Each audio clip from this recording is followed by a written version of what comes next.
The first episode is set in 1857 in the Utah Territory, a turbulent time when the US Army, Mormon militia, Native Americans, and pioneers were engaged in conflict. Sarah R. and her son Devon are journeying to meet her husband in Crook Spring, Utah. They feel relieved to leave Philadelphia behind.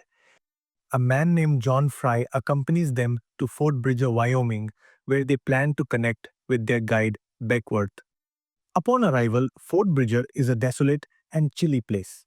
Tensions rise when a native girl steals a knife, prompting some pioneers to pursue her. Sarah and Devon discover that Beckworth is no longer available.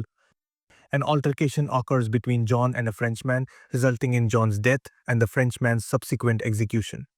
Jim Bridger, the fort's owner, advises Sarah to postpone her journey, citing the dangers of traversing the Wasatch Mountains in winter.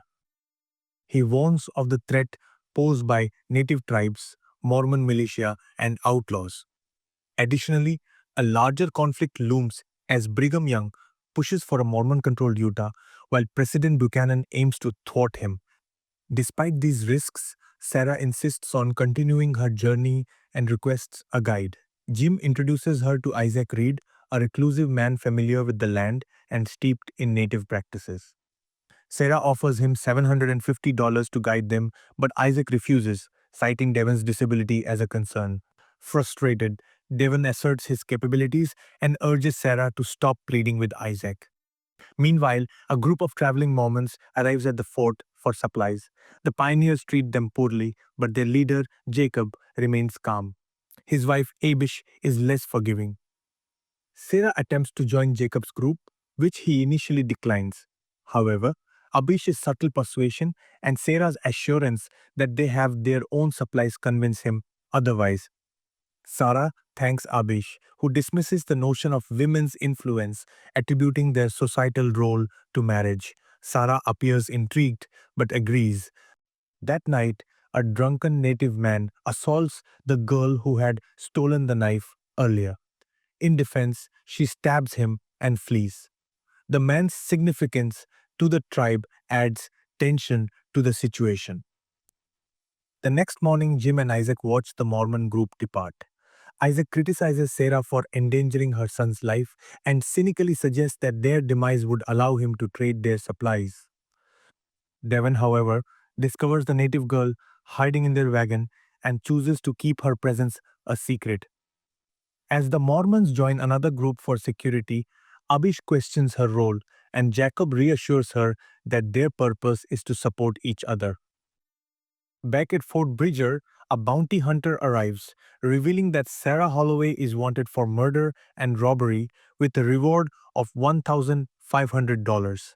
The description matches Sarah and her son. Virgil, an outlaw who has been observing Sarah, grows curious.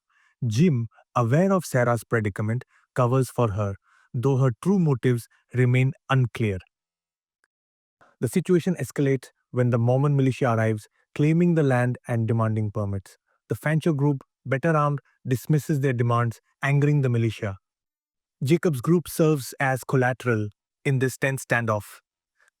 Jacob, a believer in Brigham Young's vision of a Mormon Utah, discusses his past with Sarah, revealing that he intended to marry Abish's late sister, Eden. Abish expresses her discontent with the blind faith demanded by their religion.